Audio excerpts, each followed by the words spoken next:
में मुजफ्फरनगर कोकड़ा नवीन मंडी स्थल पर अध्यक्ष संजय बीतल के द्वारा गोटखंड सारी एंड ग्रेन मर्चेंट एसोसिएशन के नेतृत्व में सभी सदस्यों और व्यापारियों ने हाथरस में भगदड़ में मारे गए 121 श्रद्धालुओं को गायत्री मंत्र गाकर अपनी भावनीय श्रद्धांजलि अर्पित की।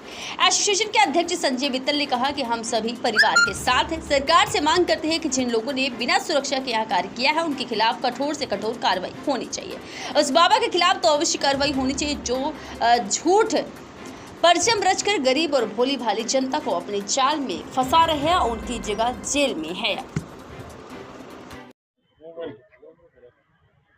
जी संजय भाई, किस तरह का आज कार्यक्रम किया? आज यहाँ दी गुड खान सारी एंड ग्रैंड मर्चेंट एसोसिएशन के सभी मंडी के सदस्यों ने जो हाथरस के अंदर जो भगदड़ के अंदर 121 लोग मारे गए हैं उनको अपनी सच्ची श्रद्धांजलि 3 बार गायत्री मंत्र करके और मौन रख करके उनको श्रद्धांजलि अर्पित की है। और मैं सरकार से मांग करता हूँ कि जिन लोगों के कारण ये इस तरह का कांड हुआ है वहाँ पर उनके खिलाफ सख्त से सख्त कार्रवाई हो और उस बाबा को भी ढूंढ करके उसको जेल के सलाखों के पीछे लेके जाया जाए, क्योंकि वो ढोंगी बाबा जिस प्रकार उसने वहाँ भीड़ इकट्ठी करके इस तरह का कार्य किया है उसके खिलाफ कार्यवाही होनी चाहिए।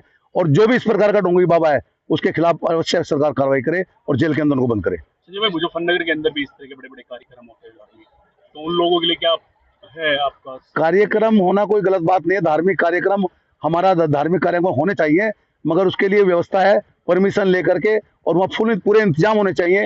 पब्लिक चाहे 2 लाख आए या 5 लाख आए उसके लिए इंतजाम आवश्यक है। अगर किसी के पास इंतजाम नहीं है तो उसको इस प्रकार का कार्यक्रम नहीं करना चाहिए। उसके लिए पुलिस प्रशासन की व्यवस्था वहाँ हो, उनके अपने कार्यकर्ता वहाँ हो, तब उस कार्यक्रम को करने की इजाजत मिलनी चाहिए, अन्यथा कार्यक्रम करने की इजाजत नहीं मिलनी चाहिए। ज्यादातर गरीब लोग हैं, तो किस तरह से ऐसा क्या कहना चाहिए गरीब लोगों जिस तरह ऐसे बाबाओं के चक्कर में आया इंतजाम करना? मैं ये देखता हूँ कि जिस औरत ने अपने पति के कभी पैर नहीं छुए होंगे वो जाकर कैसे ढोंगी बाबाओं के पैर छूते हैं। इन लोगों को सबक लेने की आवश्यकता है। उन्होंने ये उसमें सबसे ज्यादा इसमें महिलाएं पिसती हैं। आज इस कांड के अंदर भी 114 महिलाएं और 7 पुरुषों की डेथ हुई है। तो वो महिलाएं ज्यादा क्योंकि ज्यादा श्रद्धा रखती हैं और उन्हें सोचना चाहिए कि हम कहाँ जाकर के किस प्रकार का कार्य कर रहे हैं। अब उनके घर में जो बच्चे रह गए, जो उनके हस्बैंड पति रह गए, उनका क्या होगा, ये सब सोचना चाहिए। गरीब लोग चले जाते हैं और उनके चक्कर में आते हैं। अपने सोच समझ करके पूरा विचार करके ही किसी के पास अपनी श्रद्धा रखनी चाहिए। बाबा बंसी वाले थे, बड़ा बड़ा कार्यक्रम उन्होंने किया। सही मायने में सच्चे संत और डोंगरे जी महाराज सच्चे संत थे, जिन्होंने कभी किसी महिला से किसी पुरुष से पैर नहीं छुआए। जिस दिन किसी ने पैर छू लिए उस दिन का अन्न वो त्याग देते थे, उस दिन कोई भोजन नहीं करते थे। ऐसे ही बाबा बंसी वाले थे हमारे।